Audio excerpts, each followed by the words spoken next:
Welcome AJ maths. எடுத்துக்காட்டு 7.8. இது ஒரு முக்கியமான 2 மார்க். ஒரு கோளத்தின் புறப்பரப்பை கொடுத்துட்டாங்க.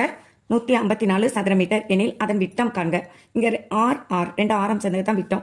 அப்போ நம்மகிட்ட கேட்டுக்கிறது 2r கேட்டிருக்காங்க. அதாவது விட்டங்கிறது d = 2r என்னன்னு கேட்டிருக்காங்க. என்ன கொடுத்துருக்காங்க? கோளத்தின் புறப்பரப்பு. அப்போ கோளத்தின் புறப்பரப்பு என்ன கொடுத்துருக்காங்க? 154 சதுர மீட்டர் நம்ம கையில் கொடுத்துட்டாங்க. கோளத்தின் புறப்பரப்புக்கு ஃபார்முலா தெரியும், 4πr². அது எவ்வளோதான்? 154. இப்போ இதனுடைய வேல்யூஸ் எல்லாம் அப்ளை பண்ணுவோம். 2 × 22/7 பையனுடைய வேல்யூஸ் r² = 154 இல்லையா? இப்போ இங்கே யாரையும் அடிச்சு கொடுக்க முடியாது. அதனால் இவங்க r² மட்டும் r தான் கண்டுபிடிக்கணும். அதனால் r² வச்சுட்டு மீதி எல்லாரையும் அந்த பக்கம் கொண்டு போயிருப்போம். 154. இங்கே மேலே கீழே இருக்கிறவங்க 7, அவங்க மேலே வந்துட்டாங்க. கீழே 4 × 22 இல்லையா?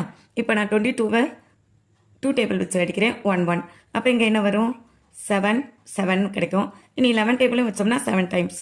இங்கே பாருங்கள், 7 × 7/4 கிடைச்சிருக்கு. இது r². நமக்கு வேண்டியது r. அதனால ரூட் பண்ணுங்கள். அப்போ என்ன வரும்? 7 × 7/2 × 2 இருக்கும். இதில் r வெளியே எடுத்தோம்னா 7/2 தான் வெளியே வரும். நமக்கு வேண்டியது 2r டிங்கிறது. அதனால் இந்த 2 இங்கே கொண்டு வந்துருங்களே. 2r = 7. இப்போ இது யார்? d. d = 7 metre. ஆன்சர் கிடைச்சிருச்சு. இது நல்லா பார்த்துக்கோங்க. 2 மார்க்கு.